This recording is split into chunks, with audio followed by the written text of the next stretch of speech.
Good morning. कैसे हैं आप लोग? उम्मीद करते हैं अच्छे होंगे, स्वस्थ होंगे। पिछले क्लास में हम लोग देखे थे किस प्रकार से जो है भारतीय संविधान जो है बनकर तैयार हुआ और धीरे धीरे हम लोग जो है आगे बढ़ रहे थे। और पिछले वीडियो में हम लोग जो है चर्चा किए थे कि किस प्रकार से भारतीय संविधान सभा और बाद में जो है संसद जो है हमारी, उसने जो है किन किन चिन्हों को जो है भारत का राष्ट्रीय प्रतीक के रूप में अपनाया है। तो हम लोग जो है एक एक करके सभी प्रतीक के बारे में हम लोग देख चुके थे।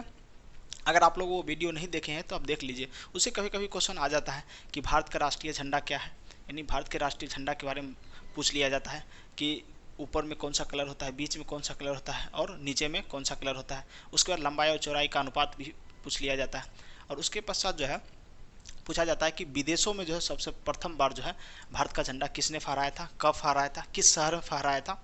अगर इसका जो है आंसर आप लोग जानना चाहते हैं तो पिछला वीडियो जो है आप लोग देखिए, ठीक है। जब तक वो देखिएगा नहीं तब तक प्रतीक जो है यानी भारत का जो है जितना भी सिंबल्स है, या आप पक्षी के बारे में बात कर सकते हैं, पशु के बारे में बात कर सकते हैं। भारत का जो मुद्रा है रुपया, उसका अपना सिंबल हो गया है। उसके बारे में जब पूछा जाएगा आपसे कि सिंबल को कब अपनाया गया, किसने इसको बनाया था, तो ये सब चीज़ें जो है सब हम बता चुके हैं पिछले वीडियो में, आप लोग वहाँ से देख सकते हैं, ठीक है। आज हम लोग बात करेंगे कि प्रस्तावना के बारे में। भारत का जो प्रस्तावना है आपको हम पहले ही बता चुके हैं कि जब संविधान का निर्माण प्रारंभ हुआ था तो 13 दिसंबर 1946 को जवाहरलाल नेहरू ने संविधान सभा में एक उद्देश्य प्रस्ताव जो है पेश किया था, ठीक है। उद्देश्य प्रस्ताव पेश किया था। इस उद्देश्य प्रस्ताव को जो है संविधान सभा ने 21 फरवरी 1947 को अपना लिया था। तो देखिए, अपना तो लिया था, यही आगे चलकर जो है भारत का जो है प्रस्तावना बन गया। उस समय भी हम चर्चा किए थे कि यही जो है आगे चलकर, जब उद्देश्य प्रस्ताव बताए थे संविधान सभा में तो यही बताए थे कि उद्देश्य प्रस्ताव जो है आगे चलकर क्या बन जाएगा, भारत का प्रस्तावना बन जाएगा। तो उसी प्रस्तावना के बारे में हम लोग बात करेंगे और इसमें देखेंगे कि भारत की प्रस्तावना क्या है। सभी लोगों को प्रस्तावना याद होनी चाहिए क्योंकि क्वेश्चन जो है बार बार जो है प्रस्तावना से डायरेक्ट क्वेश्चन पूछ लिया जाता है। तो प्रस्तावना आप लोग सबको याद होनी चाहिए। उसके पश्चात प्रस्तावना की हम लोग विशेषता देखेंगे कि प्रस्तावना आखिर है क्या, ठीक है। तो इंपॉर्टेंट जो भी पॉइंट होगा प्रस्तावना के बारे में हम लोग देखेंगे।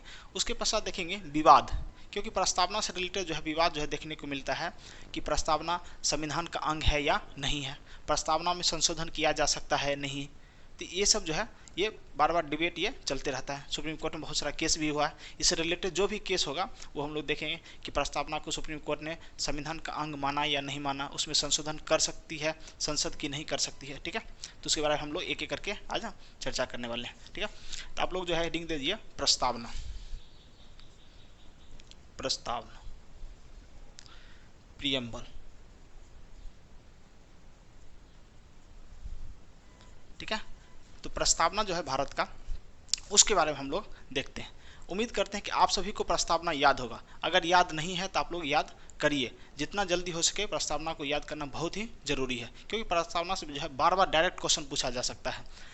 देखिए, प्रस्तावना क्या कहता है। प्रस्तावना में बहुत सारा, जैसे हम बताए थे, प्रस्तावना का शब्द कहाँ से लिया गया है, प्रस्तावना की भाषा कहाँ से लिया गया है, ये सब क्वेश्चन जो है डायरेक्ट पूछा जाता है। जैसे संविधान का हम विदेशी स्रोत देख रहे थे, उसमें देखे थे प्रस्तावना का जो शब्द है वो अमेरिका के संविधान से, प्रस्तावना की जो भाषा है वो ऑस्ट्रेलिया के संविधान से लिया गया था। बहुत सारे जो शब्द है प्रस्तावना में किन किन देशों से लिया गया है, जैसे बंधुत्व कहाँ से लिया गया है ना। तो ये सब जो है बार बार हम लोग देख चुके हैं कि पिछले संविधान का जो विदेशी स्रोत है उस वीडियो में हम लोग चर्चा कर चुके हैं। तो सब वीडियो को देखिए और एक एक करके नोट्स बनाइए सभी का, ठीक है। तो देखिए, आज हम चर्चा करेंगे कि भारत की प्रस्तावना के बारे में। तो प्रस्तावना होता क्या है। तो देखिए, प्रस्तावना जो है भारतीय संविधान सभा में जितने भी सदस्य थे उनका जो है ना एक फ्यूचर का जो माइंडसेट था वो इंगित करता है प्रस्तावना। हम पहले ही बताए थे कि प्रस्तावना जो है भारतीय संविधान का एक शॉर्ट नोट्स है, ठीक है।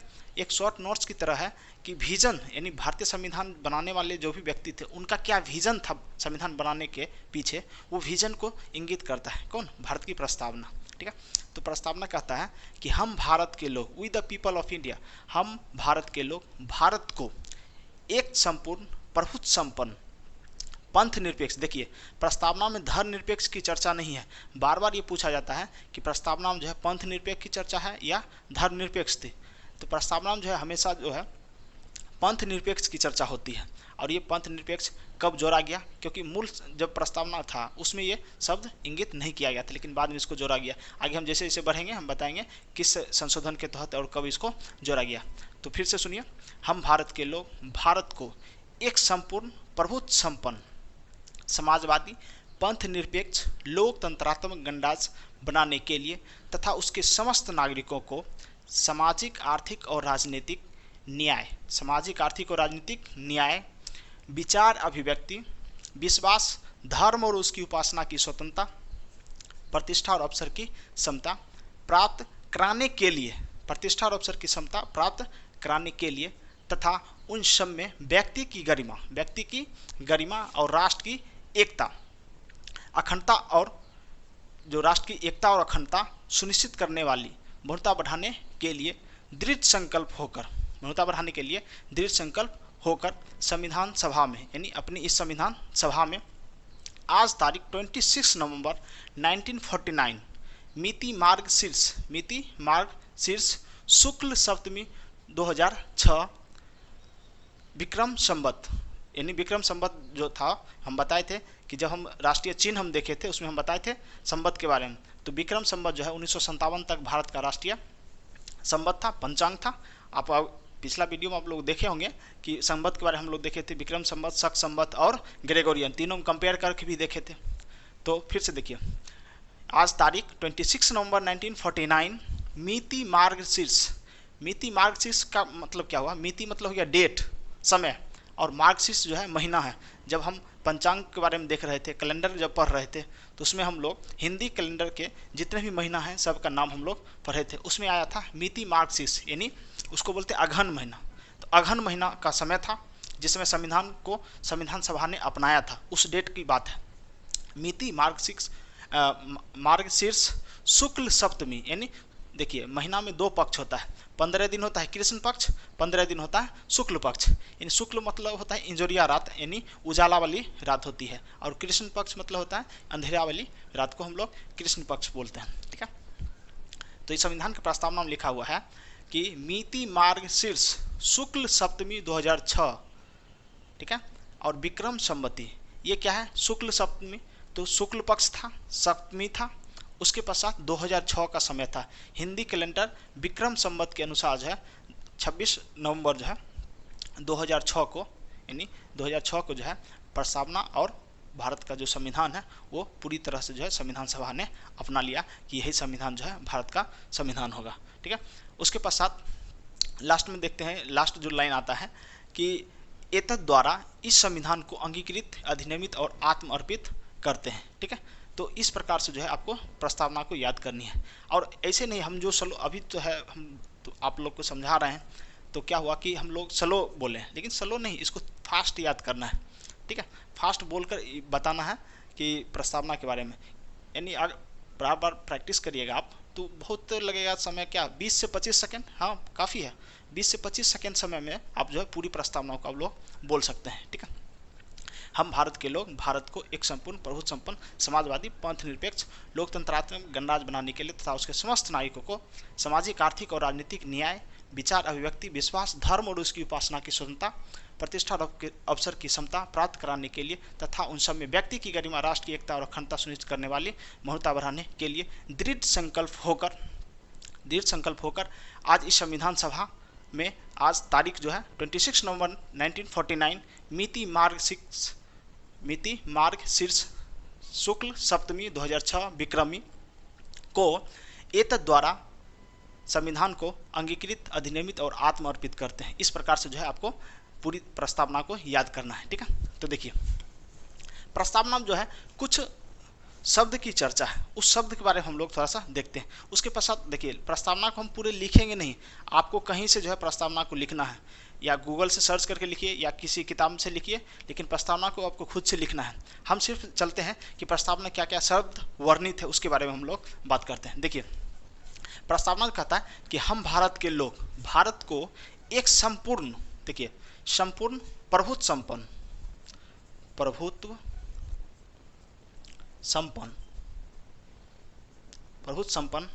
समाजवादी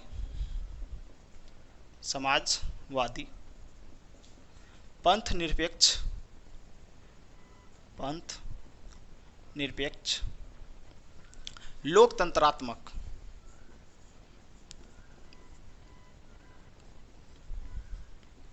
लोकतंत्रात्मक गणराज्य बनाने के लिए यानी भारत क्या है, एक गणराज्य है, उसको कैसा गणराज्य बनाने की बात कही गई है, तो देखिए प्रभुत्व संपन्न होनी चाहिए। यानी प्रभुता क्या होता है, इसको बोलते हैं सॉवरेनिटी या सॉवरिन भी बोलते हैं, संप्रभुत्व। देखिए अगर कोई देश या राज्य संप्रभुत्व हो जाता है, इसका मतलब क्या है, देश के आंतरिक मामला हो या देश के बाह्य मामला हो, यानी दोनों मामला में जो है वह देश स्वतंत्र है डिसीजन लेने के लिए। यानी देश के अंदर क्या करना है और देश के बाहर क्या करना है, वो देश जो है खुद डिसीजन ले सके। यानी किसी भी एक्सटर्नल यानी बाहरी जो है कोई संस्था हो या किसी व्यक्ति के दबाव में आकर जो है वह देश डिसीजन ना ले, उसी को बोलते हैं संप्रभु। ठीक है, संप्रभु से आप लोग समझ गए होंगे। क्या होता है कि देखिए जैसे आप लोग हैं, जब स्टूडेंट लाइफ में लोग रहता है तो क्या होता है, गार्जियन के अंदर रहते हैं, यानी कोई डिसीजन जो अपने मन से नहीं ले सकते हैं, यानी गार्जियन से उनको पूछना पड़ता है, तो उनकी सॉवरेनिटी नहीं रहती है उतनी। ठीक है, लेकिन क्या हुआ कि जब बच्चे बड़े हो जाते हैं, शादी हो जाती है, बच्चे हो जाते हैं, उसके पश्चात क्या होता है, खुद की जिम्मेवारी आ जाती है, तो खुद का डिसीजन वो ले सकते हैं। तब वो क्या हो जाते हैं, इंडिपेंडेंट हो जाते हैं, गार्जियन से इंडिपेंडेंट हो जाते हैं, क्योंकि उनको समझदारी आ जाती है कि अपना डिसीजन वो खुद ले सकते हैं। तब उनके पास क्या आती है, तो प्रभुता आ जाता है, यानी संप्रभुता आ जाता है, लेकिन उससे पहले उनके पास संप्रभुता नहीं होती है। ठीक है, तो आगे हम चर्चा करते हैं समाजवादी। देखिए ये जो है समाजवादी शब्द जो है, इसकी चर्चा मूल जो संविधान और प्रस्तावना जो बना था उसमें इसकी चर्चा नहीं था। ये तीन शब्द, एक दो यहाँ पर हो गया, पंथ निरपेक्ष, समाजवाद। देखिए समाजवाद की चर्चा तो नहीं थी, समाजवाद की चर्चा तो नहीं थी, लेकिन क्या था, समाजवाद और पंथ निरपेक्ष, एक शब्द और है अखंडता। जब हम आगे देखेंगे तो उसमें एक शब्द मिलेगा अखंडता।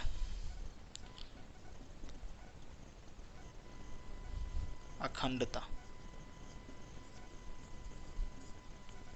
ठीक है, ये तीन शब्द जो है बाद में जो है 42वां संविधान संशोधन जब होता है 1976 में, उसमें ये तीनों शब्द को जोड़ा गया, समाजवाद, पंथ निरपेक्ष और अखंडता। यानी देखिए एकता तो पहले से था, एकता पहले से था भारतीय संविधान में यानी प्रस्तावना में, लेकिन जो है अखंडता शब्द और पंथ निरपेक्ष और समाजवाद ये तीनों जो है बाद में इसको जोड़ा गया। तो कब जोड़ा गया, तो 42वां संविधान संशोधन 1976 में ये जोड़ा गया था। तो देखिए समाजवाद क्यों नहीं था, समाजवाद था या नहीं था, उस समय जो है चर्चा ये चल रही थी इसको जोड़ा क्यों गया, जोड़ने क्या मकसद है, क्योंकि भारत के संविधान में इसकी चर्चा पहले से है, समाजवाद की चर्चा जो है पहले से ही है। और पंथ निरपेक्ष जब हम मूल अधिकार पढ़ेंगे तो मूल अधिकार अनुच्छेद जो है 25 से 28 तक देखेंगे तो पंथ निरपेक्ष यानी धर्म के बारे में चर्चा किया गया है। तो भारत क्या पंथ निरपेक्ष यानी धर्म निरपेक्ष राज्य है, इसकी चर्चा जो है उसमें क्या हुआ, अखंडता। देखिए एकता है तो अखंडता की बात क्यों, एकता जब ऑलरेडी जब प्रस्तावना में वर्णित है तो अखंडता की बात क्यों। तो ये तीनों शब्द जो है इसको प्रस्तावना में रखने या ना रखने से कोई फर्क प्रस्तावना पर नहीं पड़ता है। ठीक है, तो ये हम लोग देख लिए कि संप्रभुत्व संपन्न, समाजवादी, पंथ निरपेक्ष, लोकतंत्रात्मक। ये देखिए इसका क्या मीनिंग हो गया, तो लोकतंत्रात्मक गणराज्य बनाने का मतलब क्या हुआ कि भारत क्या एक लोकतांत्रिक देश होगा। कहने का मतलब है यहाँ पर जो भी सरकार बनेगी उसका निर्वाचन जो है जनता के द्वारा या जनता के प्रतिनिधियों के द्वारा किया जाएगा। ठीक है, तो ये देश कहलाएगा लोकतंत्रात्मक गणराज्य। ठीक है, तो आप लोग जो है 3-4 वर्ड को आप लोग समझ गए होंगे। संप्रभुता किसको कहते हैं, समाजवाद क्या है, समाजवाद क्या होता है कि समाजवाद जो है भारत में सभी लोगों के बारे में सोचता है। ठीक है, यानी समाजवाद की जो है नींव जो रखी थी यानी विचारधारा जो है पॉपुलर जो हुआ था कार्ल मार्क्स के द्वारा, ये पूरी दुनिया में फेमस किया गया था कि उन्होंने ही कहा था कि पूरी दुनिया की मजदूर एक हो जाओ और जितना भी इंडस्ट्रियलिस्ट जो है मजदूर का शोषण करते थे उसे निजात दिलाने के लिए जो है ये समाजवाद का प्रयोग किए थे। समाजवाद जो है, अब समाजवाद के बारे में यहाँ पर डिटेल्स चर्चा नहीं करेंगे, लेकिन शॉर्ट में आप समझ सकते हैं कि समाजवाद क्या है। समाजवाद जो है समाज में जो है सभी लोगों की बात करता है, यानी इक्वलिटी की बात करता है, ना कोई अमीर ना कोई गरीब, ये बात करता है। ठीक है, आगे हम लोग देखते हैं। देखिए 4 शब्द हो गया, नेक्स्ट हम लोग देखते हैं हम भारत के लोग, भारत को एक संपूर्ण प्रभुत्व संपन्न समाजवाद, पंथ निरपेक्ष, लोकतंत्रात्मक गणराज्य बनाने के लिए तथा उसके समस्त नागरिकों को सामाजिक, आर्थिक और राजनीतिक न्याय। देखिए सामाजिक,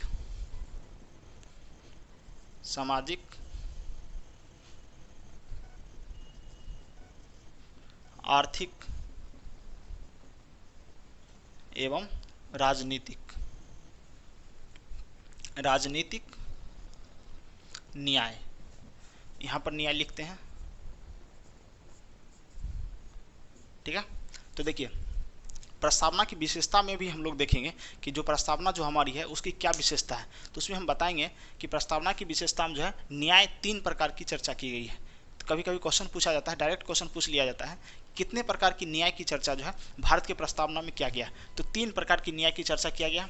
तो पहला है सामाजिक, आर्थिक और राजनीतिक। ये 3 प्रकार के न्याय की व्यवस्था किया गया है। अगर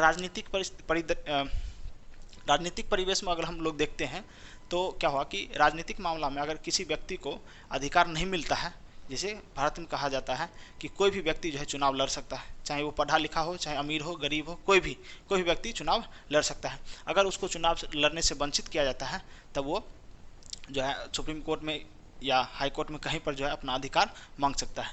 तो ये जो है न्याय की बात कहा गया है, राजनीतिक न्याय। और आर्थिक तो समझते ही हैं कि आर्थिक मामले में जो है सभी लोगों के लिए जो है न्याय की व्यवस्था की गई है भारत में।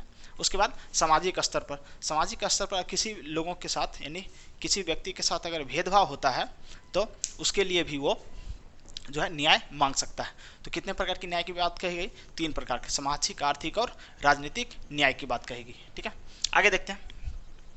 हम भारत के लोग भारत को एक संपूर्ण, प्रभुत्व संपन्न, समाजवादी, पंथ निरपेक्ष, लोकतांत्रिक गणराज्य बनाने के लिए तथा उसके समस्त नागरिकों को सामाजिक, आर्थिक और राजनीतिक न्याय, विचार, अभिव्यक्ति, विश्वास, धर्म और उसकी उपासना की स्वतंत्रता। देखिए विश्वास,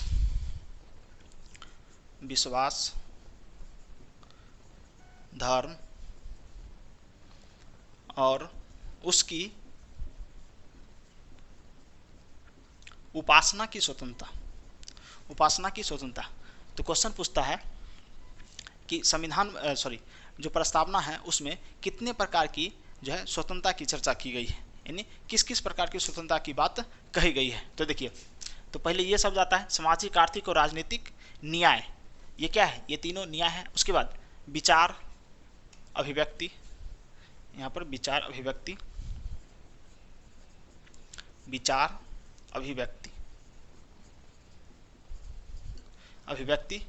विश्वास,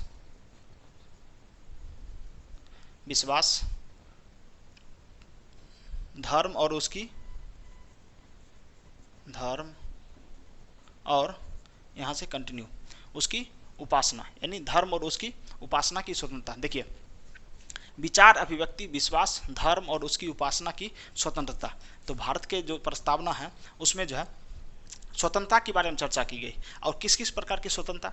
तो सबसे पहला है विचार, यानी भारत में जो है कोई भी व्यक्ति अपना विचार को रख सकता है, यानी कोई भी रिक्शा चलाने वाला भी व्यक्ति भी है वो प्रधानमंत्री से सवाल पूछ सकता है, अपने विचार को रख सकता है कि देश में किस प्रकार की शासन व्यवस्था चल रही है। तो ये विचार जो है भारत के संविधान यानी भारत के प्रस्तावना में लिखा हुआ है कि विचार जो है यानी विचार के मामले में जो है भारत के सभी व्यक्ति स्वतंत्र हैं, यानी अपना विचार वो रख सकते हैं। उसके बाद अभिव्यक्ति, वही हुआ जो विचार अपने दिमाग में आया, किसी के माइंड में आया कोई भी थॉट, उसको वो अभिव्यक्त कर सकते हैं, वो बोल सकते हैं। तो अभिव्यक्ति की स्वतंत्रता है, सोचने की भी समझता है, यानी जो विचार आएगा, थॉट आएगा, वो भी स्वतंत्रता दिया गया। उसके बाद अभिव्यक्ति की स्वतंत्रता है। उसके पश्चात क्या है? विश्वास, ठीक है, आपका विश्वास जिस चीज़ में है वो आप कर सकते हैं, तो ये विश्वास की भी स्वतंत्रता है। उसके बाद धर्म, यानी भारत क्या एक धर्मनिरपेक्ष राज्य है, तो भारत के जितने भी लोग हो गए, ठीक है, तो उनको जो है जो भी धर्म उनको अच्छा लगता है वो धर्म आप मान सकते हैं। तो क्या हुआ? धर्म और उसकी उपासना, कोई भी धर्म को मानिए और उस धर्म के पूजा पाठ में आप भाग लीजिए, खुली छूट है, आपको एकदम स्वतंत्रता दिया गया है, ठीक है। तो इसमें आपको कोई दिक्कत आने वाला नहीं है, ठीक है। तो देखिए हम लोग अभी देख लिए कि धर्म और उसकी उपासना की स्वतंत्रता की बात कही गई है, ठीक है। अब देखते हैं आगे क्या है। आगे फिर से देखिए, हम भारत के लोग भारत को एक संपूर्ण, प्रभुत्व संपन्न, समाजवादी, पंथ निरपेक्ष, लोकतांत्रिक गणराज्य बनाने के लिए तथा उसके समस्त नागरिकों को सामाजिक, आर्थिक और राजनीतिक न्याय, विचार, अभिव्यक्ति, विश्वास, धर्म और उसकी उपासना की स्वतंत्रता, प्रतिष्ठा और अवसर की समता। तो देखिए ये हो गया स्वतंत्रता की बात। ये किसकी बात हो गया? स्वतंत्रता, विश्वास, धर्म और उसकी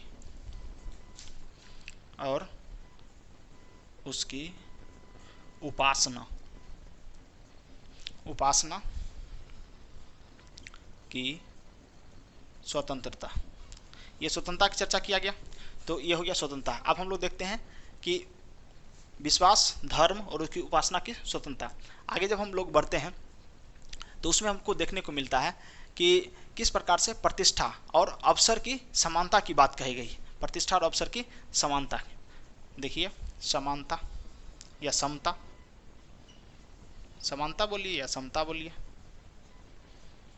तो क्वेश्चन ये पूछता है कि भारत के जो भी प्रस्तावना है, प्रस्तावना जो है कितने प्रकार की समानता की बात कही गई है और कौन कौन सी समानता है। तो देखिए प्रतिष्ठा, प्रतिष्ठा और अवसर, अवसर, प्रतिष्ठा और अवसर की समानता की बात कही है, यानी भारत के जितने भी लोग हैं सभी को सम्मान मिलेगा। ये नहीं है कि प्रधानमंत्री आए आज भाषण दिए कि जो एक विशेष वर्ग के लोग हैं उनको सम्मान दिए और दूसरे विशेष वर्ग के लोगों को जो है हीन नज़र से देखे, हीन भावना से देखे, ऐसा नहीं है। ठीक है, भारत के जो भी लोग हैं सभी को जो है प्रतिष्ठा मिलती है, एक समान प्रतिष्ठा सभी को मिलेगी और अवसर मिलेगा। अमीर हो, गरीब हो, कोई भी व्यक्ति हो, किसी भी धर्म, किसी भी जाति के लोग हो, सबको जो है एक अवसर प्रदान किया जाएगा, सभी को एक समान अवसर। मान लीजिए कोई गवर्नमेंट जॉब है, रेलवे का हो गया, एसएससी का, कोई भी यूपीएससी हो गया, कोई भी जॉब हो गया, तो उसमें सरकार जो है ये नहीं कहती है कि इसमें जो है सिर्फ ये वर्ग के लोग जाएंगे, इसमें ये वर्ग के लोग नहीं जाएंगे, ऐसा नहीं कहा जाता। सबको जो है एक समरूपता देखा जाता है, एक अवसर दिया जाता है कि आप सभी आइए। हाँ, आरक्षण की बात अलग है, वो हम आगे चर्चा करेंगे आरक्षण, लेकिन अवसर सभी को मिलता है। ऐसा नहीं है कि किसी जाति को जो है वंचित कर दिया जाता है, यानी किसी धर्म के लोगों को वंचित कर दिया जाता है, ऐसा नहीं है। ठीक है, तो देखिए समानता की बात कही गई, प्रतिष्ठा और अवसर की समता, यानी प्रतिष्ठा और अवसर की समता की बात कही गई है। ठीक है, तो फिर से एक बार रिवीजन कर लीजिए। हम भारत के लोग भारत को एक संपूर्ण, प्रभुत्व संपन्न, समाजवादी, पंथ निरपेक्ष, लोकतंत्रात्मक गणराज्य बनाने के लिए तथा उसके समस्त नागरिकों को सामाजिक, आर्थिक और राजनीतिक न्याय, विचार, अभिव्यक्ति, विश्वास, धर्म और उसकी उपासना की स्वतंत्रता, प्रतिष्ठा और अवसर की समता प्राप्त कराने के लिए, देखिए प्रतिष्ठा और अवसर की समता प्राप्त कराने के लिए तथा उसके समस्त, देखिए प्रतिष्ठा और अवसर की समता प्राप्त कराने के लिए तथा उन सब में व्यक्ति की गरिमा, व्यक्ति की गरिमा और राष्ट्र की एकता और अखंडता। देखिए राष्ट्र की एकता की चर्चा था संविधान में, राष्ट्र की एकता की चर्चा था, लेकिन अखंडता की चर्चा नहीं था उस समय, लेकिन बाद में ये 3 शब्द जोड़ा गया था, उसमें ये जोड़ दिया गया है, राष्ट्र की एकता और अखंडता, यूनिटी एंड इंटीग्रिटी। ये जो बात कही गई है वो बाद में जोड़ दिया गया है, अखंडता, राष्ट्र की एकता और अखंडता सुनिश्चित करने वाली बंधुता बढ़ाने के लिए। ये बंधुत्व की जो चर्चा है हम पहले ही बता चुके हैं, जब हम देख रहे थे विदेशी स्रोत, उसमें बताए थे स्वतंत्रता, समानता और बंधुत्व, ये 3 शब्द जो है स्वतंत्रता, समानता और बंधुत्व, ये तीनों जो शब्द हैं वो फ्रांस के संविधान से लिया गया। जब फ्रांस की क्रांति हो रही थी 1789 में, तो क्या हुआ कि उस समय जब वहाँ क्रांति हुआ था उस समय भी ये प्रचलित था, नारा, एक नारा के रूप में था, स्वतंत्रता, समानता और बंधुत्व का नारा जो है बहुत ज़्यादा ये प्रचलित था। ठीक है, तो यहाँ तक हम लोग देख लिए।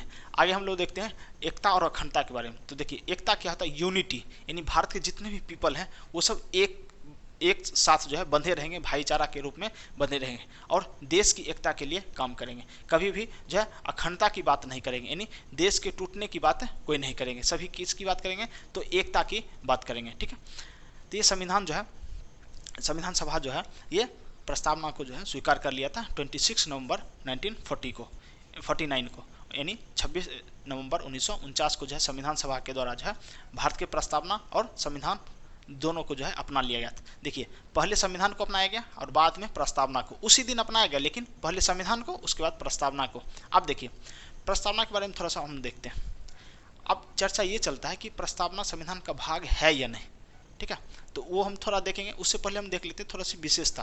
तो विशेषता में क्या लिखेंगे, तो आप लोग हेडिंग अगर दे सकते हैं तो दे दीजिए कि प्रस्तावना की विशेषता। ये तो हम प्रस्तावना की चर्चा कर लिए, प्रस्तावना क्या क्या वर्ड वर्णित है।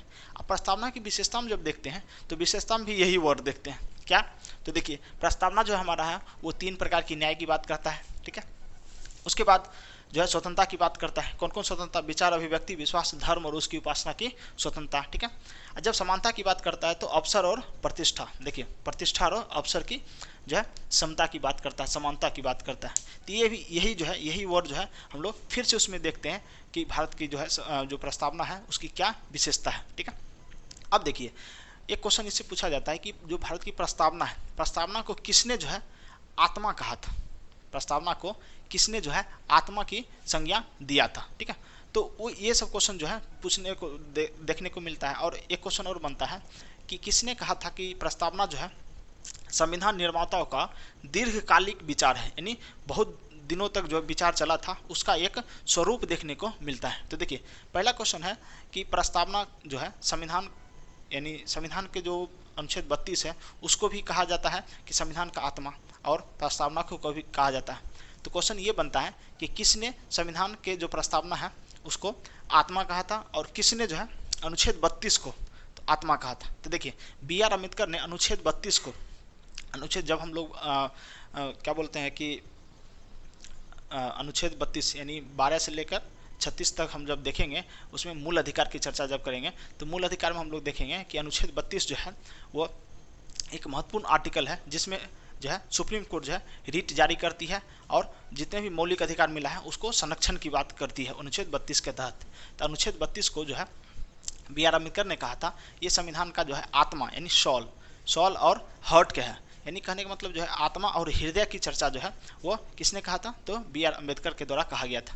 अब हम बात करते हैं प्रस्तावना को किसने आत्मा कहा था, तो ठाकुर दास भार्गव, एक व्यक्ति थे ठाकुर दास भार्गव, उन्होंने ही कहा था कि प्रस्तावना जो है संविधान का क्या है,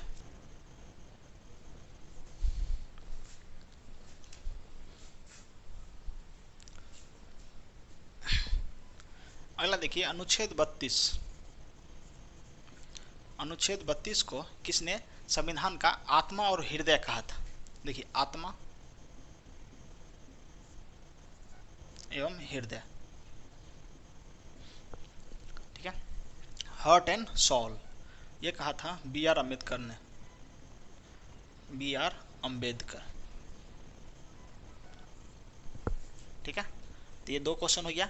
कहेगा प्रस्तावना को किसने जो है आत्मा कहा था, तो ठाकुर प्रसाद भार्गव ने, और अनुच्छेद 32 को किसने कहा था, तो यह है बी आर अम्बेडकर के द्वारा। ठीक है, नेक्स्ट क्वेश्चन जो है दीर्घकालिक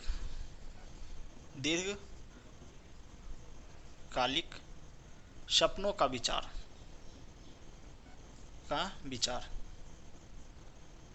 अगला देखिए अनुच्छेद 32 को किसने संविधान का आत्मा और हृदय कहा था। देखिए आत्मा एवं हृदय, ठीक है, हार्ट एंड सॉल, ये कहा था बी आर अम्बेडकर ने, बी आर अम्बेडकर। ठीक है, तो ये दो क्वेश्चन हो गया। कहेगा प्रस्तावना को किसने जो है आत्मा कहा था, तो ठाकुर प्रसाद भार्गव ने, और अनुच्छेद 32 को किसने कहा था, तो यह है बी आर अम्बेडकर के द्वारा। ठीक है, नेक्स्ट क्वेश्चन जो है दीर्घकालिक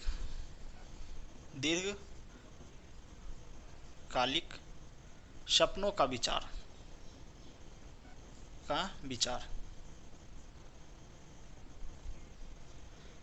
अल्लादी कृष्णा स्वामी अय्यर,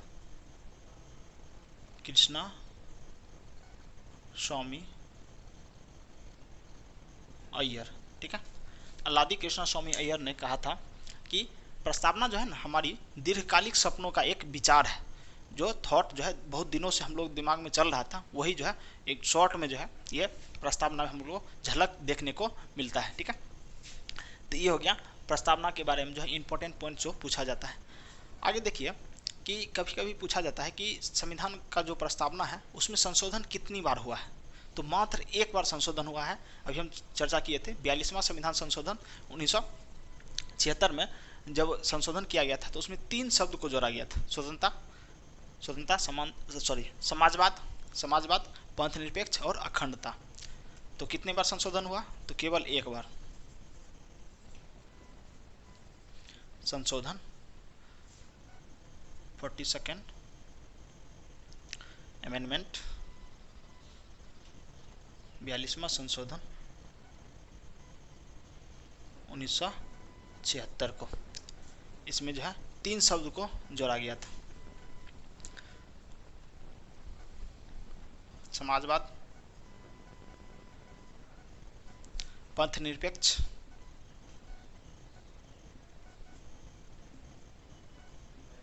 एवं अखंडता।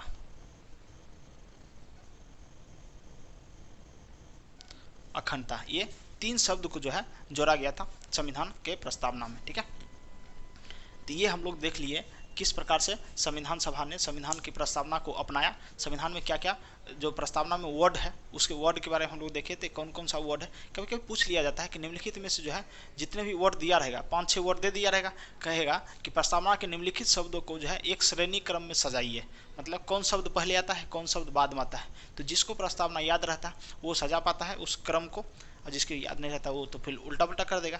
ठीक है, फिर से एक बार देख लिए, हम भारत के लोग भारत को एक संपूर्ण प्रभुत्व संपन्न समाजवादी पंथनिरपेक्ष लोकतंत्रात्मक गणराज्य बनाने के लिए तथा उसके समस्त नागरिकों को सामाजिक आर्थिक और राजनीतिक न्याय विचार अभिव्यक्ति विश्वास धर्म और उसकी उपासना की स्वतंत्रता प्रतिष्ठा और अवसर की क्षमता प्राप्त कराने के लिए तथा उन सब में व्यक्ति की गरिमा राष्ट्र की एकता और अखंडता सुनिश्चित करने वाली बहुलता बढ़ाने के लिए दृढ़ संकल्प होकर आज इस संविधान सभा में तारीख 26 नवंबर 1949 मिति मार्गशीर्ष शुक्ल सप्तमी 2006 विक्रम संवत यानी विक्रमी संवत के एतत् द्वारा संविधान सभा यानी एतत् द्वारा संविधान को अंगीकृत अधिनियमित और आत्मर्पित करते हैं। ये पूरी जो है संविधान के जो प्रस्तावना है उसको आपको याद करना है। ठीक है, अब हम बात करते हैं कि संविधान की प्रस्तावना जो है संविधान का भाग है या नहीं, इस पर जो है विवाद चला बहुत ज़्यादा।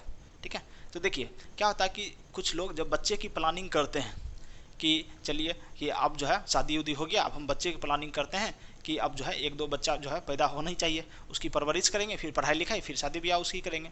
तो देखिए कोई व्यक्ति जब बच्चे की प्लानिंग कर रहा होता है उसको पता नहीं होता है कि ये बच्चा जो है लादेन बनेगा या आइंस्टीन बनेगा या जो है APJ अब्दुल कलाम बनेगा, यानी अच्छा आदमी बनेगा कि बुरा आदमी बनेगा, क्या बनेगा उस आदमी को खुद पता नहीं रहता है। ठीक है, क्योंकि बच्चा के जो है परिवेश पर डिपेंड करता है, किस प्रकार से माहौल होगा कैसा होगा ये उस बच्चा के परिवेश पर डिपेंड करता है। तो देखिए जब संविधान सभा जब संविधान का निर्माण कर रही थी तो उनको ये नहीं पता था कि आगे होने वाला क्या है। ठीक है, तो जैसे जैसे परिस्थिति आएगी उसी प्रकार से जो है संविधान में चेंजिंग हो सकता है। ठीक है, बदलाव हो सकता है।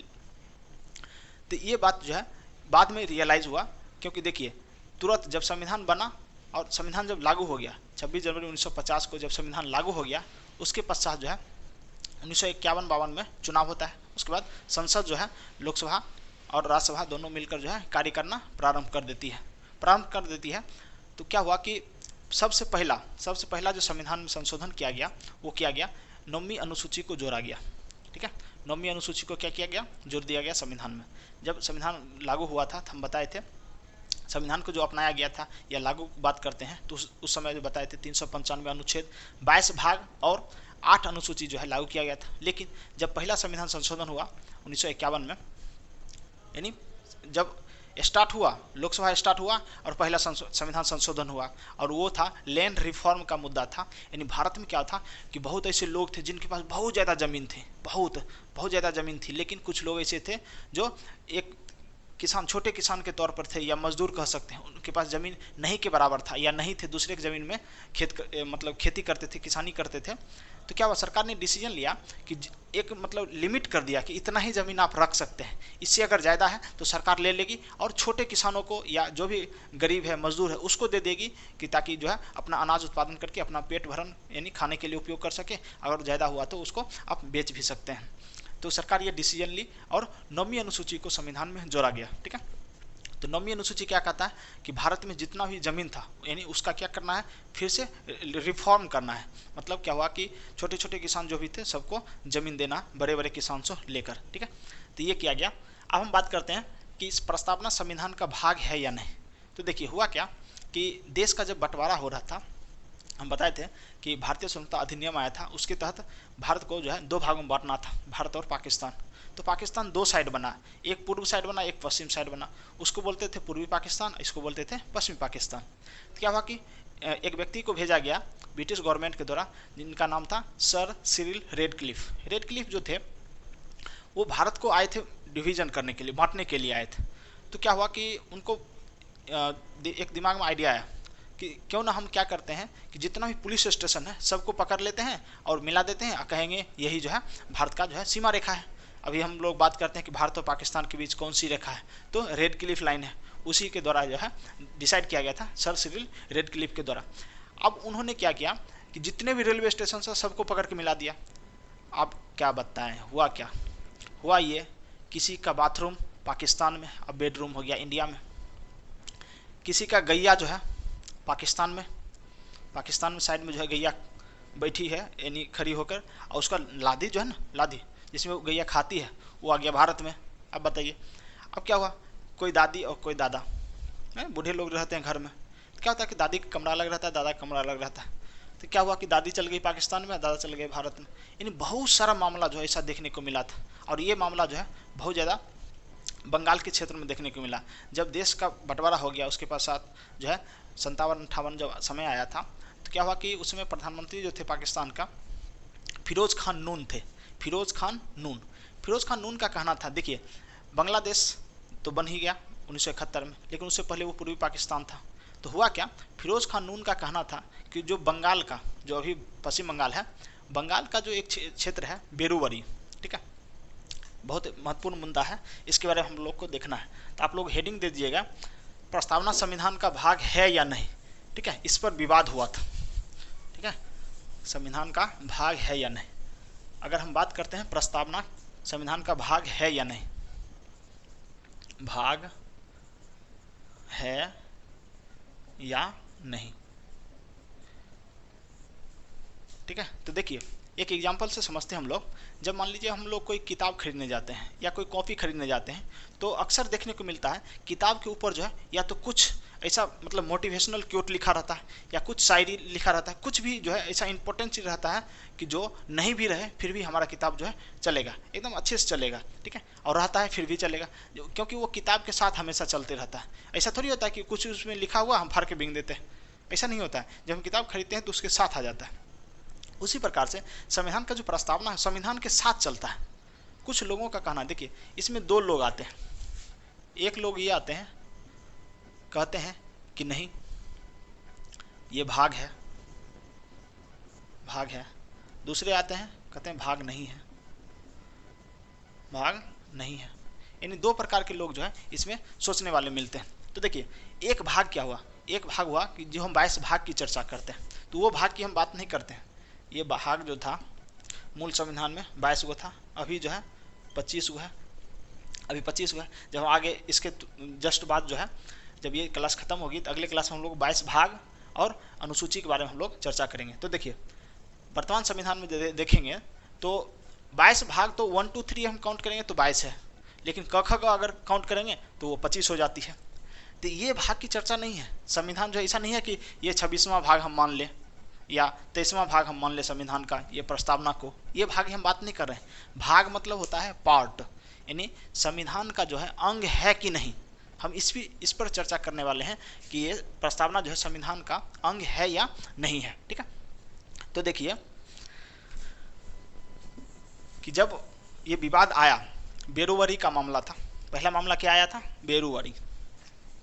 यहाँ पर अगर हम लिखते हैं बेरुवारी जो है एक क्षेत्र है, एक गांव कह सकते हैं। ये वर्तमान में जो हमको पश्चिम बंगाल देखने को मिलता है उसी में एक गांव था। अभी मामला क्या आया, मामला ये आया कि यहाँ पर जो अधिकांश लोग थे मुस्लिम, अधिकांश लोग मुस्लिम थे। फिरोज खान नून का कहना था जवाहरलाल नेहरू को कि इस क्षेत्र में जो है अधिकांश जो है मुस्लिम क्षेत्र है, ठीक है, हम चाहते हैं कि ये क्षेत्र जो है हमको दे दिया जाए, और जो थोड़ा सा हिंदू वाला इलाका है जहाँ पे हिंदू लोग रहते हैं वो क्षेत्र हम आपको दे देते हैं। तो बहुत विचार विमर्श करने के पश्चात जो है नेहरू जी और नून के साथ जो है समझौता हो गया, ठीक है, 1958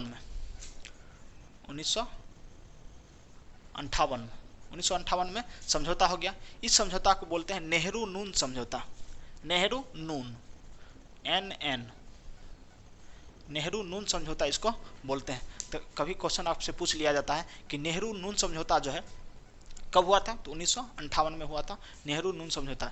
इस समझौता के तहत जो है नेहरू जी मान गए कि ठीक है, बेरुवरी का जो एरिया है, जो एरिया आपके क्षेत्र में जाना चाहिए था वो नहीं गया, वो क्षेत्र हम आपको दे देते हैं, लेकिन जो क्षेत्र हमारे अंदर आना चाहिए था वो नहीं आया, वो क्षेत्र हमको मिलना चाहिए, ठीक है। तो अधिकांशतः एरिया जो है ये पाकिस्तान को देने की बात कही गई। किसमें, तो ये नेहरू नून समझौता हुआ था 1958 में।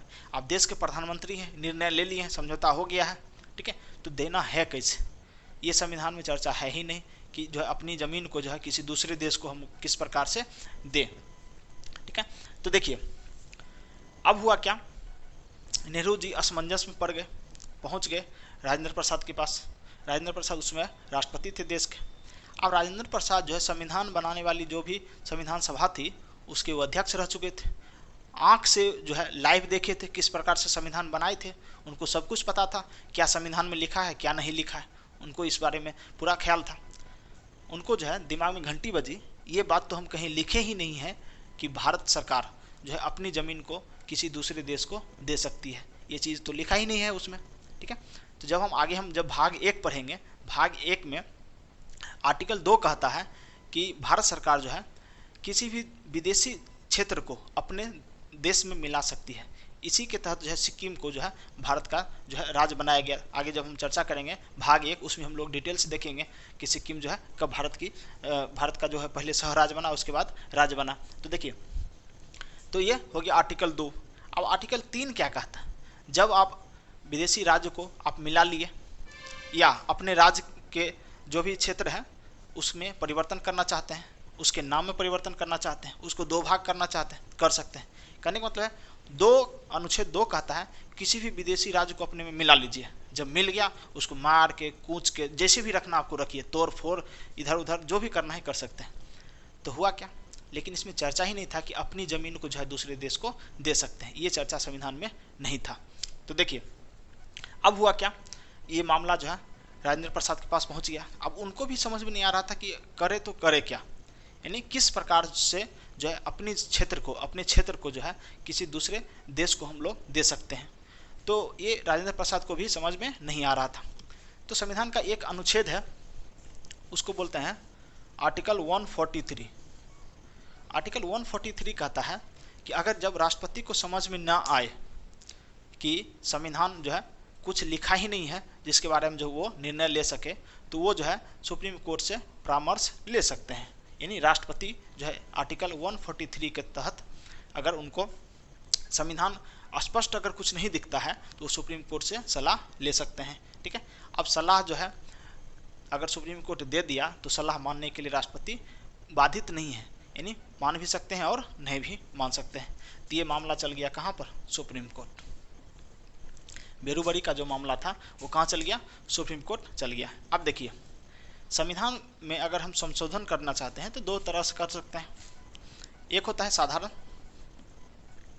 साधारण बहुमत से, एक होता है विशेष बहुमत से।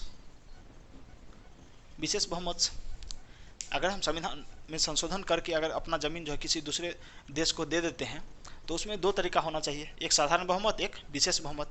साधारण बहुमत क्या कहता है कि आधा से अधिक सदस्य आप जो है पारित करवा कर दे दीजिए।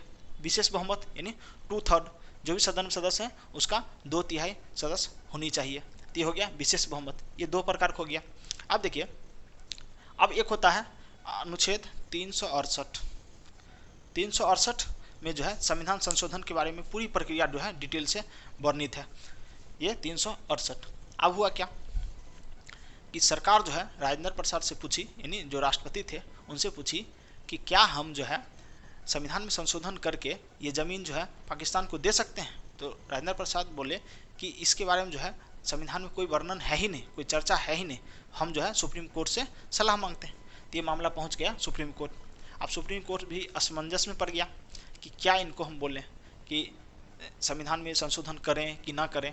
ठीक है, क्योंकि ये कहीं पर चर्चा है ही नहीं कि अपना ज़मीन जो है किसी विदेशी राज्य को हम लोग दे सकते हैं। ठीक है, अब हुआ क्या कि देखिए इसमें कहा गया कि प्रस्तावना में जो है अखंडता शब्द वर्णित है। क्या शब्द वर्णित है, अखंडता। अब अखंडता वर्णित उस समय नहीं था, ये 42वां संविधान संशोधन की बात है, लेकिन उससे पहले जो है इसमें लोकतांत्रिक शब्द वर्णित है, लोकतांत्रिक, और संप्रभुता भी है इसमें। ठीक है, लोकतांत्रिक। अब विपक्ष वाला जो भी विपक्ष के लोग थे वो मुद्दा उठा लिए किसका, लोकतंत्र का, कि भारत एक लोकतंत्र है। तो भारत में जो है सरकार जो बनी है लोगों के द्वारा चुनकर बनी है, तो वही सरकार जो है अपने नागरिक को दूसरे देश में भेज देंगे, पाकिस्तान भेज देंगे। ये जो है पूरी मामला जो है पूरा फैल गया। तो सरकार भी एक जो है प्रस्तावना से एक शब्द निकाली, संप्रभुता। तो सरकार कही कि देखिए संविधान के जो प्रस्तावना है उसमें संप्रभुता शब्द है। संप्रभुता क्या कहता है कि भारत सरकार जो है देश के अंदर या देश के बाहर कोई भी निर्णय लेने में स्वतंत्र है। तो सरकार भी अपना पक्ष रख रही थी और विपक्ष भी अपना पक्ष रख रही थी, सुप्रीम कोर्ट भी देख रहा था। ठीक है, तुम लोग चर्चा कर रहे हो तो हम कुछ सोचते हैं। ठीक है, अब हुआ क्या, सुप्रीम कोर्ट ने निर्णय दिया, यानी 1-2 साल उसमें टाइम लगा और सुप्रीम कोर्ट जो है 1960 में निर्णय दिया। 1960 में ये बेरुबरी मामला हम लोग देख रहे हैं। तो 1960 में निर्णय दिया, सुप्रीम कोर्ट ने कहा कि देखिए प्रस्तावना जो है संविधान का अंग है ही नहीं। अब जो विपक्ष वाला चिल्ला रहे थे उनका मुंह ही बंद कर दिया, किसने, सुप्रीम कोर्ट ने। यानी सुप्रीम कोर्ट कहा प्रस्तावना जो है संविधान का अंग है ही नहीं, यानी प्रस्तावना को साइड करिए, प्रस्तावना संविधान का अंग नहीं है। पहले भी हम बता चुके हैं प्रस्तावना को अंग है या नहीं 2 प्रकार के लोग समर्थन करते हैं, एक कहते हैं भाग नहीं है, दूसरा कहते हैं भाग है। अब देखिए कुछ लोग कहते हैं कि प्रस्तावना अगर नहीं भी होता है फिर भी हमारा संविधान वैसा ही दिखता जैसा अभी है। कुछ लोग कहते हैं नहीं, प्रस्तावना जो है वो विजन दिखाता है कि किस प्रकार से थॉट जो था संविधान निर्माताओं का था, वो विचार जो है प्रस्तावना में झलकता है। और प्रस्तावना भी है, जब संविधान कहीं स्पष्ट न हो तब जो है प्रस्तावना से हम लोग हेल्प ले सकते हैं। तो ये विचार दिया गया था। तो 2 प्रकार के पक्ष यहाँ पर रखा जाता था। तो 1960 में सुप्रीम कोर्ट ने यह निर्णय दिया प्रस्तावना संविधान का अंग नहीं है, प्रस्तावना संविधान का अंग नहीं है। और 368 कहता है, अनुच्छेद 368, कि सरकार जो है संविधान के किसी भी भाग में संशोधन कर सकती है। तो सुप्रीम कोर्ट ने कहा कि ठीक है, आप जो है संविधान में संशोधन कर लीजिए और जो है ये ज़मीन जो है बेरोबरी का जो ज़मीन है वो पाकिस्तान को आप दे सकते हैं। तो सरकार वैसा ही की जैसा सुप्रीम कोर्ट ने कहा। ठीक है, तो ये मामला किसका था, बेरोबरी का मामला देखने को हम लोग मिल गया। ठीक है, तो ये हम लोग देख लिए। अब देखते हैं, देखिए बेरोबरी जब मामला चल रहा था ना, इसमें 7 जजों के बेंच ने निर्णय दिया था। तो कभी कभी एक क्वेश्चन अगर पूछ लिया जाए आपसे कि कितने जजों के बेंच ने जो है बेरोबरी मामला में अपना डिसीजन दिया था, तो 7 जजों की संख्या कितनी थी, 7 जजों की बेंच। ठीक है, इसको ज्यूरी मेंबर भी बोलते हैं हम लोग, यानी 7 सदस्य का जो ज्यूरी मेंबर था उन्होंने ही डिसीजन दिया था बेरोबरी मामला में कि सरकार जो है संविधान में संशोधन कर सकती है 368 के तहत। 368 जो संविधान कहता है कि सरकार जो है संविधान किसी भी भाग में संशोधन कर सकती है। ठीक है, तो ये संशोधन करके ये ज़मीन जो है किसको दे दिया गया, पाकिस्तान को दे दिया गया। ठीक है, अब देखिए हम लोग जो है 1-2 और मुद्दा देखेंगे, जैसे गोलकनाथ आ गया। ठीक है, गोलकनाथ केस भी, उसके बाद देखेंगे केशवानंद भारती केस भी आता है, तो उसमें भी इसकी थोड़ा सा झलक देखने को मिलता है। लेकिन ज़्यादा उसका जो मतलब कह सकते हैं कि ज़्यादातर जो है वो मूल अधिकार के बारे में चर्चा किया जाता है। तो जब हम लोग मूल अधिकार पढ़ लेंगे तब हम लोग डिटेल्स इस पर हम बात कर सकते हैं केशवानंद भारती और गोलकनाथ के बारे में। मतलब हम लोग अभी जो है उतना हद तक नहीं पढ़ पाए हैं क्योंकि अभी प्रस्तावना ही चल रहा है। फिर अभी भाग 1 देखेंगे, फिर 2 देखेंगे, फिर 3 देखेंगे, 3 में जाएंगे तब हम लोग जो है पूरी तरीके से मूल अधिकार को पढ़ेंगे। ठीक है, तो अभी जो है उस हालत में हम लोग नहीं है कि जो है पूरी तरह से गोलकनाथ केस और केशवानंद भारती केस को जो है पूरी तरह से हम लोग पढ़ पाएँ।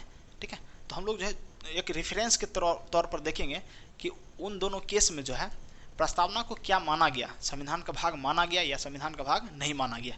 क्योंकि हमारे यही तो मोटिव है कि देखना है कि प्रस्तावना संविधान का भाग है या नहीं है। ठीक है, तो देखते हैं, आप देखते हैं कि गोलकनाथ केस में क्या कहा गया। ये देख लिए बेरोबरी मामला। तो बेरोबरी मामला कब हुआ था, 1958 में। 1958 में नेहरू रूल समझौता हुआ और 1960 में सुप्रीम कोर्ट ने जजमेंट दिया। तो हम कह सकते हैं बेरोबरी जो है 1960 का यह मामला था। ठीक है, अब लोग हम देखते हैं कि गोलकनाथ का क्या केस था। गोलकनाथ, ठीक है, तो देखिए गोलकनाथ का जो केस था वो आया था 1967 में। ठीक है, और इसमें जो है 11 जजों ने, यानी 11 जजों ने जो है ये अपना फैसला सुनाया था। उसमें कितना था, 7 आया था 1967, 1967 में आया था और इसमें 11 जजों की बेंच थी। इस केस का डिसीजन जो दिया गया वो 11 जजों के द्वारा दिया गया था। ठीक है, अब देखिए इसमें जो है ज़्यादातर जो है मौलिक अधिकार के बारे में बताया गया और इसमें जो है लैंड रिफॉर्म का मुद्दा आता है, यानी जो भूमि से संबंधित है। देखिए जब 9वां अनुसूची भारत में जोड़ा गया था, यानी भारतीय संविधान की जो 8वीं अनुसूची थी, 8वीं अनुसूची के बाद 9वीं अनुसूची जोड़ा गया था। तो 9वीं अनुसूची में एक प्रावधान महत्वपूर्ण है। क्या प्रावधान महत्वपूर्ण है कि जिस भी चीज़ को, यानी जो भी कानून को अगर हम 9वीं अनुसूची में डाल देते हैं तो उसका जो है रिव्यू जो है सुप्रीम कोर्ट, हाई कोर्ट नहीं कर सकती है। मतलब जो भी कानून जो है 9वीं अनुसूची में रख दिया गया है उसके खिलाफ जो है सुप्रीम कोर्ट और हाई कोर्ट जो है डिसीजन नहीं दे सकती है 9वीं अनुसूची के विषय पर। ठीक है, अब हुआ क्या, गोलकनाथ केस में भी ऐसा ही कुछ मुद्दा देखने को मिला है। तो गोलकनाथ केस में क्या हुआ कि संसद को कहा गया, यानी संसद ने क्या हुआ, लैंड रिफॉर्म का जो मुद्दा था वो जो है 9वीं अनुसूची में रख दिया, 9वीं अनुसूची में रख दिया। अभी गोलकनाथ मुद्दा जो है पंजाब से रिलेटेड आता है, गोलकनाथ और पंजाब। ठीक है, अब देखिए इसमें जो है कहा गया बेसिकली मूल अधिकार के बारे में कहा गया। और कहा गया कि मूल अधिकार जो है इसमें जो है संसद जो है संशोधन नहीं कर सकती है, क्योंकि मूल अधिकार जो है एक जो है स्ट्रक्चर है संविधान का, उसमें ये संशोधन नहीं कर सकती है, यानी मूल अधिकार में संशोधन करने की बात नहीं कही गई। किस केस में, तो गोलकनाथ केस में। गोलकनाथ केस में जो है प्रस्तावना के बारे में उतनी चर्चा नहीं की गई, लेकिन इसमें जो है मूल अधिकार के बारे में जो है डिटेल से बताया गया गोलकनाथ केस में। एक रेफरेंस के तौर पर एक जज थे जिसमें रेफरेंस के तौर पर कहे थे कि प्रस्तावना को भी देखना चाहिए। ठीक है, इसमें सबसे इम्पोर्टेंट जो है वो है केशवानंद भारती। केशवानंद भारती का मुद्दा जो है बहुत ज़्यादा इम्पोर्टेंट देखने को मिलता है। ठीक है, तो देखिए इसमें क्या कहा गया कि मूल अधिकार, यानी संसद जो है, संसद मूल अधिकार में संशोधन नहीं कर सकती, मूल अधिकार में संशोधन नहीं कर सकती है। ठीक है, संसद मूल अधिकार में जो है संशोधन नहीं कर सकती है। ये मुद्दा जो है किससे संबंधित था, तो लैंड रिफॉर्म से संबंधित है। क्योंकि देखिए कि जब हम मूल अधिकार जब हम पढ़ेंगे आगे जब मूल अधिकार देखेंगे तो मूल अधिकार में जब संविधान बना था उसमें 7 मूल अधिकार था, उसमें संपत्ति का भी अधिकार था। तो संपत्ति का जब अधिकार उसमें था तो क्या हुआ कि बाद में जब 44वां संविधान संशोधन देखेंगे उसमें जो संपत्ति के अधिकार को हटा दिया गया, और ये बात आती है 1967 की। तो 67 में तो संविधान में ये वर्णित था कि संपत्ति का अधिकार एक मूल अधिकार है। जब लैंड रिफॉर्म का मुद्दा, यानी अगर मान लीजिए किसी व्यक्ति के पास बहुत ज़्यादा ज़मीन है, सरकार कहे कि नहीं इस ज़मीन को जो है हम जो है कहाँ पर ले जा रहे हैं, तो जितने भी गरीब लोग हैं उसको हम बांटने जा रहे हैं, तो जिसके पास ज़्यादा ज़मीन है वो चुप रहेगा, बिल्कुल नहीं रहेगा। तो जिन व्यक्तियों का ज़मीन जो है खोने वाला था वो सभी ने क्या किया, केस कर दिया तो ये मामला पहुंच गया सुप्रीम कोर्ट। ठीक है, तो इस मामला में क्या था कि मामला में यही था कि जब लैंड रिफॉर्म का मुद्दा है उसको उठा के सरकार ने किस अनुसूची में डाल दिया था, तो 9वीं अनुसूची में।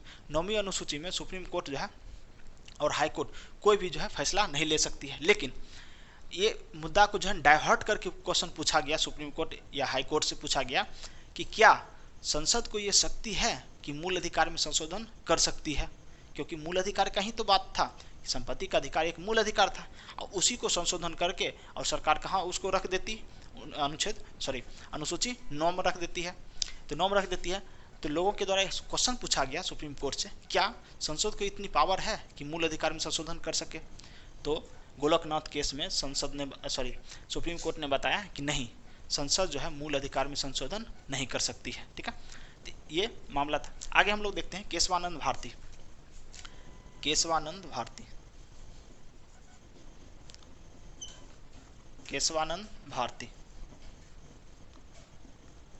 भारती जो बात था ये केरल राज्य से संबंधित है। किस राज्य से है, तो केरल राज्य। ये आया था 1973 में। देखिए 1973 का ये मुद्दा है और ये केरल राज्य से संबंधित है। ये किस राज्य से संबंधित है, तो केरल राज्य से ये मुद्दा संबंधित है। अब देखिए ये हुआ क्या, एक व्यक्ति थे केशवानंद, ये संत थे, मतलब साधु महात्मा कह सकते हैं। ये संत थे और कहाँ से रिलेटेड थे, तो केरल से। इनके पास भी बहुत ज़्यादा ज़मीन था। ठीक है, बहुत ज़्यादा ज़मीन था। तो सरकार जो है एक संशोधन किया, 29वां संविधान संशोधन। ठीक है, 29वां संविधान संशोधन, ये बात कब की है, 1973 की है। और देश में जो है इंदिरा गांधी का शासन चल रहा है। इंदिरा गांधी मतलब उसमें इंदिरा ही इंडिया थी, इतना पावरफुल थी कि जिस अनुच्छेद को चाहती उस अनुच्छेद में परिवर्तन, यानी जहां चाहती वहां पर संविधान संशोधन, इतना मेजोरिटी था। 1971 में चुनाव हुआ था, उसमें वो जीत कर आई थी। और 1973 में जो है केरल के लैंड रिफॉर्म का जो मुद्दा था उसको उठाकर 9वीं अनुसूची में डाल दी। ठीक है, अब हुआ क्या कि जो ये केशवानंद भारती थे उन्होंने हाईकोर्ट में केस कर दिया, ये मुद्दा चल गया सुप्रीम कोर्ट। अब इसमें कहा गया, यानी इन्होंने सरकार से पूछा क्या सरकार को ये अधिकार है, सरकार को ये अधिकार है कि संविधान में जो है संशोधन कर सके, और वो भी मौलिक अधिकार में, क्योंकि ये भी संपत्ति से रिलेटेड मुद्दा है, संपत्ति का अधिकार यानी मौलिक अधिकार की जब हम बात करते हैं। तो ये पूछा गया, किससे क्वेश्चन पूछा गया, तो सुप्रीम कोर्ट से, यानी हाई कोर्ट से पूछा गया, ये चला गया कहाँ पर, सुप्रीम कोर्ट में ये मुद्दा चल गया। देखिए केशवानंद भारती जो है जब से संविधान लागू हुआ 26 जनवरी 1950, उसके पश्चात अभी तक हम देखेंगे तो भारत जो है 72-73 साल गुजर गया।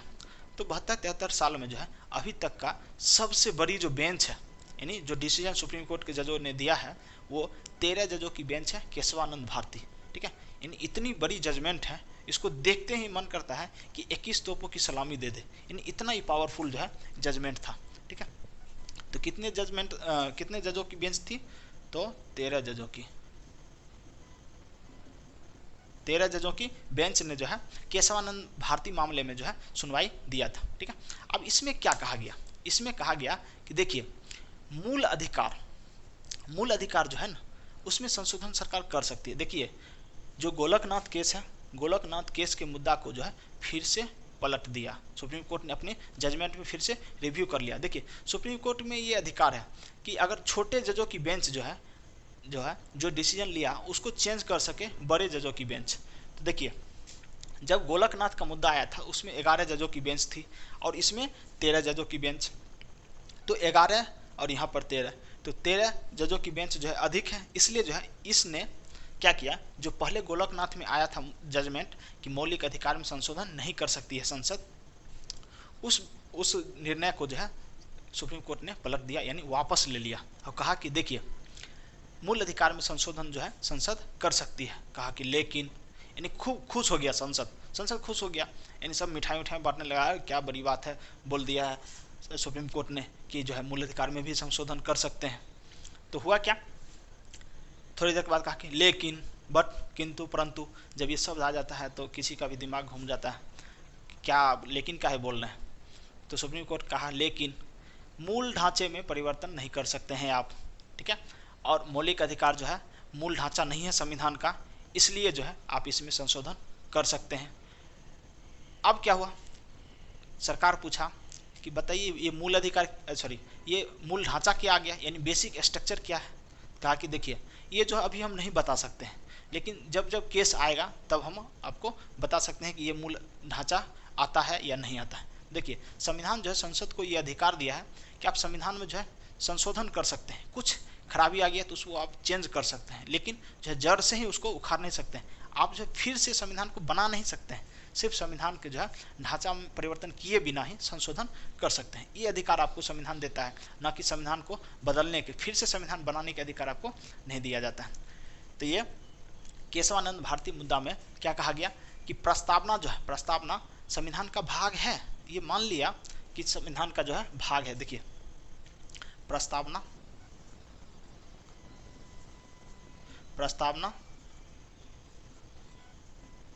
संविधान का भाग है।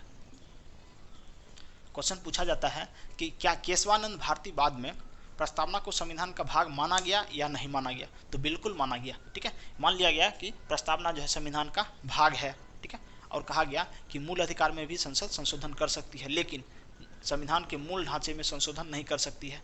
अब मूल ढांचा क्या है, तो कहा कि जब जब बाद होगा, केस जब आएगा तो उसके अनुसार जो है ये सुप्रीम कोर्ट डिसाइड करेगा कि ये संविधान का मूल ढांचा है या नहीं है। ठीक है, तो यहाँ तक समझ में आ गया था आपको। अब देखिए मूल ढांचे की बात जो है इसमें चर्चा कर दिया गया। अब क्या हुआ, ये समय चल रहा है 1973 का। अब कुछ समय के पश्चात जो है देश में इमरजेंसी लगने वाला 1975 में। इमरजेंसी के टाइम में इतना संशोधन हुआ, समझिए कि संविधान को जो है यानी ऑपरेशन कर दिया गया। नहीं कहते हैं कि पोस्टमार्टम होता है, पोस्टमार्टम में जो है जितना भी शरीर का पूरा भी अंग पार्ट है सबको खोल खोल के जो है चेक चाक किया जाता है ये सब। तो क्या हुआ कि पूरी संविधान को पोस्टमार्टम कर दिया गया और खासकर 42वां संविधान संशोधन ठीक है। 1976 में जब 42वां संविधान संशोधन आया, उसको हम लोग मिनी कॉन्स्टिट्यूशन बोलते हैं, यानी छोटा, यानी लघु संविधान उसको बोलते हैं। इतना संशोधन किया गया, इतना संशोधन किया गया कि मान लीजिए कि 368 में भी संशोधन कर दिया गया। अनुच्छेद 368 कहता है कि सरकार जो है संशोधन कर सकती है। 368 में ये एक लाइन लिखवा दिया गया कि सरकार जो है संविधान के किसी भी भाग में संशोधन कर सकती है, ये सब भी लिखा दिया। इतना मतलब सरकार जो है अपनी पावर का दुरुपयोग किया उस दौरान कि पूरी संविधान को मतलब तहस नहस करके रख दिया गया, ठीक है। बाद में धीरे धीरे कुछ बात ठीक भी हुआ, कुछ बात नहीं भी हुआ, अभी भी लागू है, क्योंकि उससे कोई फर्क नहीं पड़ता है, इसलिए वो अभी तक भी लागू है। जैसे प्रस्तावना में संशोधन किया गया और 3 वर्ड को जोड़ा गया, तो वो सब जो है अभी भी चल रहा है, इससे कोई फर्क पड़ने वाला नहीं है। लेकिन जिससे फर्क पड़ता था उसमें जो है संशोधन कर दिया, ठीक है। एक दो और केस इसमें देखने को मिलता है, जैसे हम बात करते हैं SR बोम्मई। अब क्या हुआ कि एक संविधान में आर्टिकल है, आर्टिकल 356। ये आर्टिकल जो है बहुत बदनाम आर्टिकल है। नहीं कहते कि मुन्नी बदनाम हो गई, उसी प्रकार से ये आर्टिकल भी बदनाम है। कैसे? तो देखिए, अनुच्छेद 356, उससे पहले आप देख लेते हैं SR Bommai case. SR Bommai, SR Bommai, SR Bommai जो थे वो कर्नाटक के मुख्यमंत्री थे, ठीक है। हुआ क्या कि अनुच्छेद 356 कहता है कि अगर राज्य में सरकार अगर विफल हो जाए तो क्या हुआ कि राष्ट्रपति जो है राज्यपाल के सलाह से जो है राष्ट्रपति शासन राज्यों में लगा सकती है। ये कहता है आर्टिकल 356। इसका जो है बहुत ज़्यादा दुरुपयोग हो रहा था, यानी एक दो बार जो है जवाहरलाल नेहरू के समय हुआ, इंदिरा गांधी के समय तो बहुत ज़्यादा हुआ, उसके पश्चात मोरारजी देसाई की सरकार जब बनी 1977 में, उस समय भी बहुत ज़्यादा हुआ, ठीक है। तो मतलब सरकार कोई भी पेंच लगाकर और मुख्यमंत्री को साइड कर देती थी, जो विपक्षी दल का मुख्यमंत्री होता उसको साइड कर देती थी और डायरेक्ट वहाँ पर राष्ट्रपति शासन, ठीक है। तो ये बहुत ज़्यादा इसका दुरुपयोग हो रहा था। तो ये केस जो है उस समय का SR बोम्मई केस जो है, ये जो है आया था 93-94 के आसपास आया था। तो अब हुआ क्या था इस केस में कि कर्नाटक के मुख्यमंत्री को हटा दिया गया था, ठीक है। कर्नाटक के मुख्यमंत्री जो थे SR बोम्मई, उनको हटा दिया गया था। अब जो है ये केस कर दिए हाई कोर्ट में, मामला चल गया सुप्रीम कोर्ट चल गया। तो इसमें जो है क्योंकि पहले से ही केशवानंद भारती मान चुकी है संविधान का भाग है प्रस्तावना, तो अब इसको कोई खारिज तो कर ही नहीं सकता है, क्योंकि इतनी जजों की जो बेंच थी 13 जजों की, इसको अब नकारने के लिए 13 से ज़्यादा बेंच आना चाहिए, तभी तो उस डिसीजन को वापस लिया जा सकता है। तो क्या हुआ कि इस बाद में भी माना गया कि नहीं, संविधान का जो महत्वपूर्ण भाग है प्रस्तावना, ठीक है। अब बात आती है कि क्या प्रस्तावना में जो है सरकार संशोधन कर सकती है। तो क्योंकि देखिए अभी जो है हम लोग जो है सिर्फ प्रस्तावना के बारे में हम लोग चर्चा करना चाहते हैं, लेकिन ये केस जो है इसमें बहुत सारा डिसीजन जो है दिया गया है। यानी जब कोई भी केस जाता है सुप्रीम कोर्ट में, इसमें डिटेल्स जो है सभी पहलू पर विचार किया जाता है, मूल अधिकार पर विचार किया जाता है, प्रस्तावना पर भी, और भी हम देखेंगे मूल ढांचा पर भी विचार किया जाता है। 3 महत्वपूर्ण मुद्दा है, मूल ढांचा, प्रस्तावना और उसके पश्चात जो है मौलिक अधिकार। इस पर जो है ज़्यादा वाद विवाद हुआ है वो हाईकोर्ट और सुप्रीम कोर्ट में। तो SR बोम्मई केस में सीधा बताया गया था कि प्रस्तावना जो है, प्रस्तावना संविधान का भाग है या नहीं, तो भाग है। तो उसमें लिखा हुआ है कि प्रस्तावना में कि हम भारत के लोग भारत को एक संपूर्ण प्रभुत्व संपन्न समाजवादी पंथ निरपेक्ष जो चर्चा है, देखिए पंथ निरपेक्ष